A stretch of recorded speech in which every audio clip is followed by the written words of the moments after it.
चलो देखो, पिछले क्लास में हम लोग 3 टॉपिक पढ़े थे जिसका नाम था समस्थानिक, संभारिक और समन्यूट्रॉनिक। आज को जो 2 टॉपिक हम लोग को होगा बाबू, एक का नाम है संयोजकता। क्या नाम है?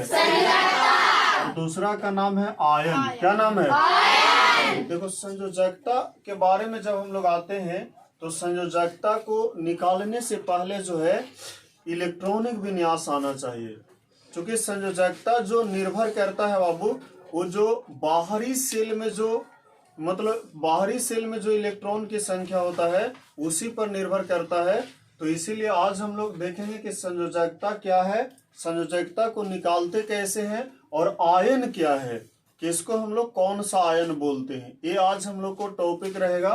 तो देखो, सबसे पहले संयोजकता की बात आता है तो संयोजकता का डिफिनेशन हम लोग यही देते हैं बाबू कि किसी भी तत्व के जब हम इलेक्ट्रॉनिक विन्यास को तोड़ते हैं, इलेक्ट्रॉनिक विन्यास को तोड़ते हैं, तो हम पीछे क्लास में तुम लोग को बताए थे कि अष्टक नियम को फॉलो करने के लिए कोई भी तत्व इलेक्ट्रॉन का कभी कभी त्याग करता है और कभी कभी ग्रहण करता है। तो अष्टक नियम को पालन करने के लिए कोई भी तत्व जितना इलेक्ट्रॉन को त्याग करता है या जितना इलेक्ट्रॉन को ग्रहण करता है उसी को हम लोग क्या बोलते हैं? संयोजकता। क्या बोलते हैं? संयोजकता बोलते हैं। यानी कहने का मतलब है कि कोई भी तत्व जितना इलेक्ट्रॉन को त्याग करेगा या जितना इलेक्ट्रॉन को ग्रहण करेगा उसी को हम लोग संयोजकता के नाम से जानते हैं। जैसे एक सिंपल एग्जाम्पल के तौर पर समझो, पढ़ा होगा बाबू कि अगर किसी के 72 कक्षा में 1,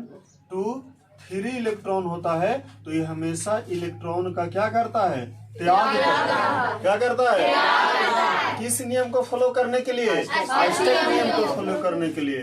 क्योंकि अष्टक नियम बताता है बाबू कि किसी भी तत्व के 72 कक्षा में कम से कम कितना इलेक्ट्रॉन रहना चाहिए? 8 इलेक्ट्रॉन रहना चाहिए। कई इलेक्ट्रॉन? 8 इलेक्ट्रॉन रहना चाहिए। तो अगर 72 कक्षा में 1, 2, 3 रहेगा तो उसको ग्रहण करने से अच्छा है कि त्याग करता है। क्योंकि अगर मान लेते हैं 72 कक्षा में 1 इलेक्ट्रॉन है तो 7 को लेना पड़ेगा, उससे अच्छा है कि वो त्याग देगा। अगर 2 है तो 6 लेना पड़ेगा, उससे अच्छा है कि 2 को त्याग देगा। और 3 है तो 5 लेना पड़ेगा, उससे अच्छा है कि वो क्या करेगा? त्याग देगा। अगर 72 कक्षा में बाबू 5, 6 और 7 इलेक्ट्रॉन होता है तो इस स्थिति में जो है इलेक्ट्रॉन को ग्रहण किया जाता है। क्या किया जाता है? ग्रहण किया जाता है। और 4 है तो त्यागा भी जा सकता है और ग्रहण भी किया जा सकता है। आप बताओ कि कोई भी हम यहाँ पे संयोजकता का डिफिनेशन बताएं कि कोई भी तत्व जितना इलेक्ट्रॉन को त्याग करेगा या जितना इलेक्ट्रॉन को ग्रहण करेगा उसी को हम लोग क्या बोलते हैं? संयोजकता। क्या बोलते हैं? जैसे कि एग्जाम्पल की अगर हम बात करें बाबू, एग्जाम्पल में ले लो सोडियम। क्या ले लेंगे? सोडियम। सोडियम है ना। तो जब सोडियम को ले लेंगे तो सोडियम का परमाणु संख्या तो 11 होता है। इसका अगर इलेक्ट्रॉनिक विन्यास तोड़ेंगे तो 2, 8, 1 होगा। आप बताओ कि त्याग करेगा कि ग्रहण करेगा? त्याग करेगा। क्या करेगा? त्याग करेगा तो कई इलेक्ट्रॉन? 1 इलेक्ट्रॉन। यानी हम कह सकते हैं कि इस सोडियम का जो संयोजकता होगा वो 1 होगा। क्या होगा? 1। उसी तरीका से हम दूसरा आते हैं बाबू क्लोरीन। क्या आते हैं? क्लोरीन। तो क्लोरीन का परमाणु संख्या कितना होता है? कितना होता है? 17। अगर इसका हम इलेक्ट्रॉनिक विन्यास तोड़ेंगे तो कितना आएगा? 2, 8, 7। 2, 8, 7। ये बताओ कि त्याग करेगा कि ग्रहण करेगा? कै को ग्रहण करेगा? एगो। यानी 1 जो जब लेगा तो इसका भी संयोजकता कितना होगा? 1 होगा। कितना होगा?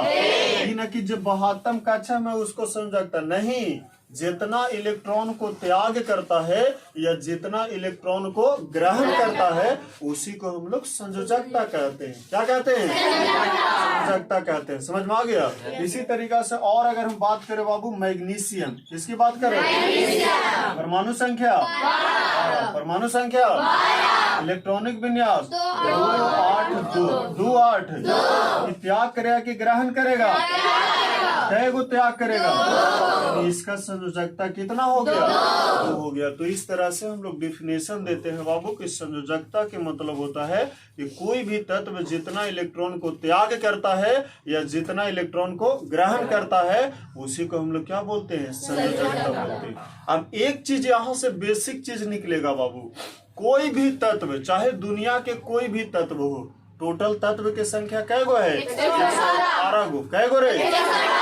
तो कहने का मतलब होता है बाबू कि कोई भी तत्व चाहे दुनिया के कोई भी तत्व हो वो मैक्सिमम मतलब होता है बाबू अधिकतम 4 इलेक्ट्रॉन को या तो त्याग करता है या 4 इलेक्ट्रॉन को या तो ग्रहण करता है। मतलब 4 से ज्यादा त्याग या ग्रहण नहीं कर सकता है। अब खुद से सोचो बाबू कि जब 4 से ज्यादा मतलब मैक्सिमम अधिकतम 4 गो ले सकता है या अधिकतम 4 गो दे सकता है, तो सोच के देखो कि जब 4 गो मैक्सिमम लेगा या देगा यानी संयोजकता का मान जो है 4 से अधिक नहीं होता है। 4 से अधिक 4 तक होता है लेकिन 4 से अधिक नहीं होता है। और इस पर ऑब्जेक्टिव ट्यूशन आएगा बाबू कि निम्नलिखित में कौन संयोजकता का मान नहीं हो सकता है।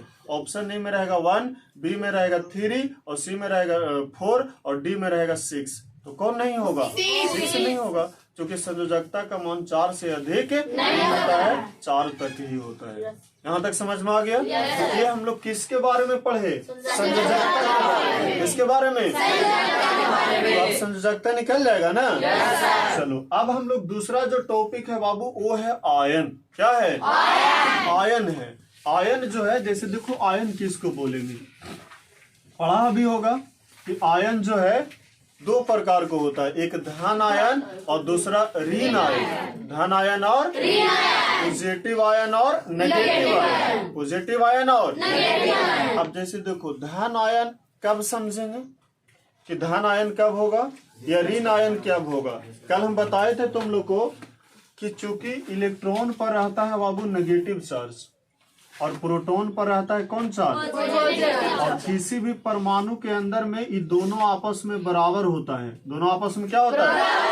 आप बताओ कि जितना नेगेटिव उतना पॉजिटिव होगा, तो कैंसिल हो जाएगा कि नहीं। और यही वजह से कोई भी परमाणु विद्युत का क्या होता है? उदासीन होता है।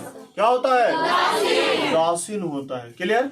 अब जो है बाबू जैसे देखो हम बात करें यहाँ पे, जैसे मैग्नीशियम की बात करेंगे तो मैग्नीशियम के तो 12 होता है ना। इलेक्ट्रॉनिक विन्यास तोड़ेंगे तो कितना होगा? 2। तो ये 2 इलेक्ट्रॉन को क्या करेगा? त्याग करेगा। क्या करेगा?